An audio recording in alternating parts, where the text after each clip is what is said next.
Why Ford can offer Red Bull something Porsche couldn't. One of the biggest news stories from the previous week was the collaboration between Red Bull and Ford, with the American brand making a return after more than 22 years out of the sport. The company will part-fund Red Bull's engine from 2026 on, replacing Honda, as Red Bull is going to produce their own powertrains with the aid of the American cult brand. But why did the Austrian team make the agreement with Ford and not with Porsche? Is there something behind this collaboration that Porsche just wasn't able to provide?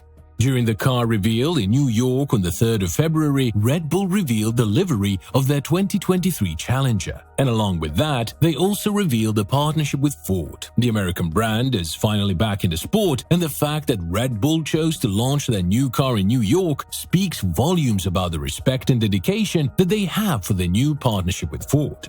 This isn't the first time that Red Bull has collaborated with Ford, and they will try to make the third time be the charm for both of them.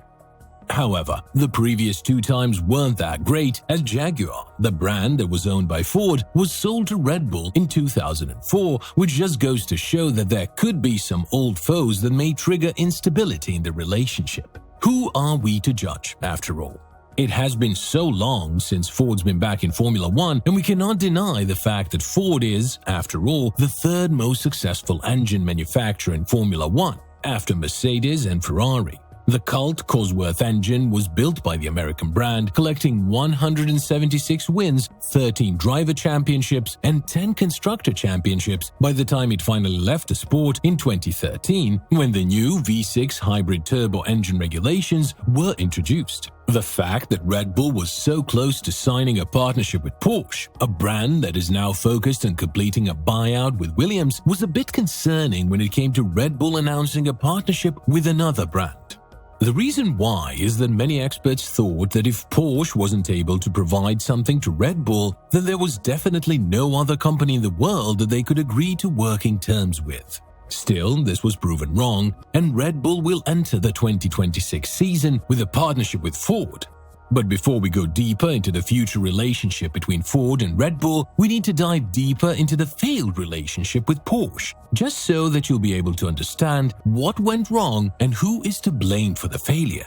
When talking about the partnership with Porsche and why Red Bull didn't sign on to the terms that were offered by Porsche, Horner said, "Red Bull has always been an independent team. It's been one of our strengths. It's been the backbone of what we've achieved and our ability to move quickly. It's part of the DNA of who we are. We're not a corporately operated organization, and that is one of our strengths in how we operate as a race team. That is an absolute prerequisite for the future." Obviously, Red Bull knows what they're worth now, especially after nailing the 2022 regulations and hoping to destroy their competition until the beginning of the 2026 campaign.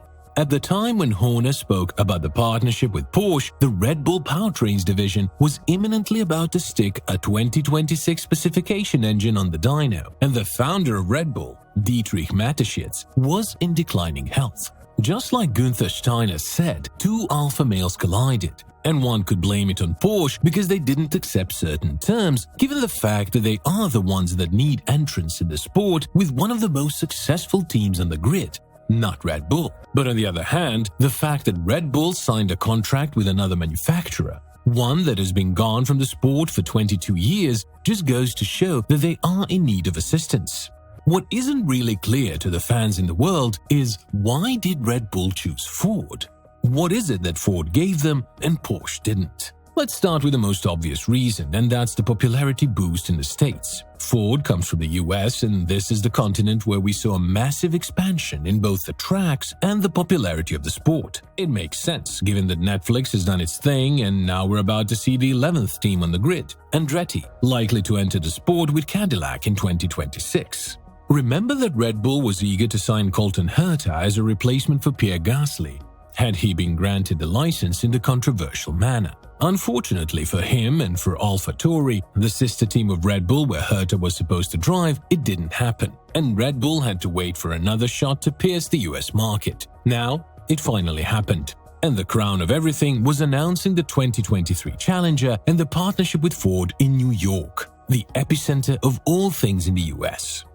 On the other hand, Ford does have a huge interest in entering the sport, for exactly the same reasons that Andretti and Cadillac are so eager to get inside the most elitist racing sport: money and popularity. The US money from investors is likely to flood in once Ford's executives start to make negotiations about a potential partnership with Red Bull, something that both sides are going to massively benefit from. You can't say the same thing for Porsche because the popularity there, although increasing, isn't nearly as high as on the North American continent. From 2021 to 2023, the USA saw an increase in the number of races from 1 to 3, and with the first American team entering the grid from 2026 onwards, one couldn't help but wonder, where's the limit for the companies coming from the USA?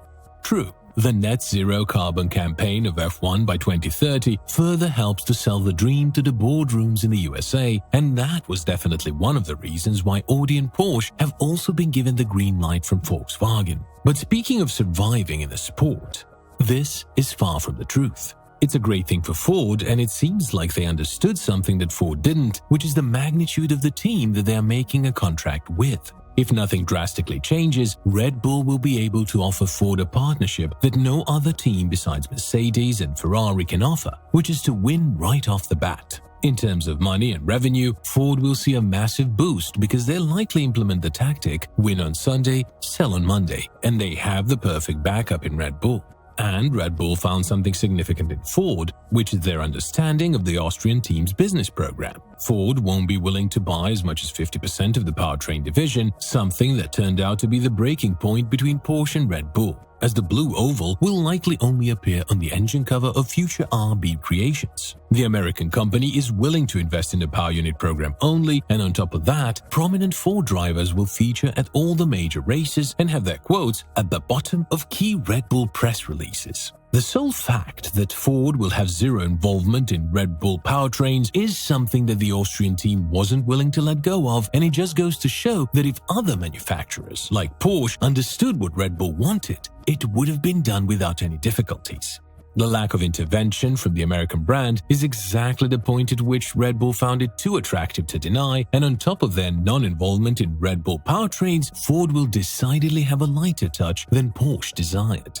However, Ford needs to be careful about their freedom, or more precisely, they need to be sure that they won't be making the same mistakes as in the past. Famously, in the early 2000s, prior to Red Bull purchasing Jaguar, Ford's executives in Detroit weren't 100% sure as to why millions were being paid to a certain Mr. E. Irvine. And now this is not likely to appear again, given the fact that Ford has probably learned from their own mistakes. With that being said, it's going to be a very interesting period for both companies, and one brand that we need to pay attention to in the following period will definitely be Porsche. Time will tell if the Stuttgart brand has made the mistake of not agreeing with Red Bull on the Austrian team's terms, because as of now, the German brand hasn't confirmed its entrance in F1. What do you think will happen next between Red Bull and Ford? Do you think their partnership will be fruitful? Let us know in the comments below.